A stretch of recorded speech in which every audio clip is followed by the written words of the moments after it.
ушундай даяр үйдө жашаганды каалдыңыз беле? Мынакей сиздерге даяр үй, бияктан однокомнатный квартира бул. А мен сиздерге башка нерсенин ичиндеги башка квартиранын айырмасы башка сүйлөп берип атат, бул жерде караңыздар. Бул жер мына киргенде холл болот. Холл.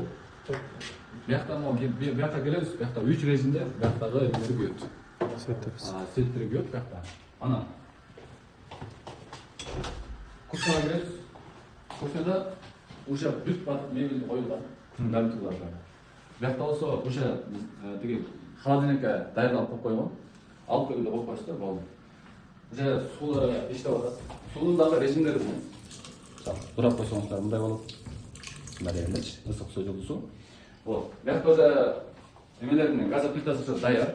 Астына болсо уже бул жака тети, уже эмелерден бери коюлуп калган бул жака. Сайсаңыздар эле уже дайын. Бул күн чыгыш тарапта турат. Бул жагы 7-этажда прям аябай вид сон болуп турат, чыкканда эле сонун. Уже даже могу газ плитаны бияка чыгарып алсаңыздар деле өзүңүздөр каалаган мындай кылып чыгасыздар. И еще бияка дагы мына сыртынан бир дагы деталь көрсөтө кетели. Бул жерде бияка деле жандырып кое турган нерсе. Атайын иштеп чыкты. Бул жактагы сырткы свети жанат экен. Сырткы светтери. Вот. Азыр кухня гарнитурларын ачсак болот. Вытяжкасы уже дайын. Сразу эле иштейт.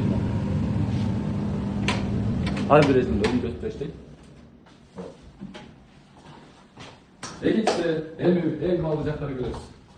Мына жакшы бөлмөңүздөрдүн дизайны окмусон иштеп чыккан. Себеби биякта эмес аябай экен бул. Биринчиден, экинчиден мол мына коричневый болуп турбайбы? Ушу менен мол чогуу тандаганда бул окмусон биринде сочетет экен. Өкө бири-бири о кара эмесин койгон менен төбөсүнүн астынан жүрөт. Бияктагы өкөн светиндеги сочетет. Биякта жанагы жатакана жат менен алып келесиздер. И все, болду. Бул жакта уже мынакылар дайын. Бул жакта кышта болсун, жазда болсун, тиги кондиционер коюп коюп туруп, уже иштеп чыккан. Анан дагы бир жерде татандырган нерсе, бул аябай опытный эме экен, уста экен. Биякта тигини бияка чыгаргандагы Аристонду. Бияка чыгарган, эми бияка кичине койгон биякта, бирок 5 жылдык гарантиясы менен сапаттоосун коюптур Аристон. Анан биякта болсо, мына жанагы кир жуучу машинаны бул жака коюп койгон да, сыртка элечи. Атак аддан комнатага негизи батпайт да. Вот ушул жака койгондагы там жуулган нерселерди на полка по полкам кое аласыздар да. А биякта уже теплый пол бар биякта. Биякта мына теплый полдун эмеси. Экинчиси болсо, биякта жуунгандан кийин биякта кайта бургатам деп проблема кылбайсыздар.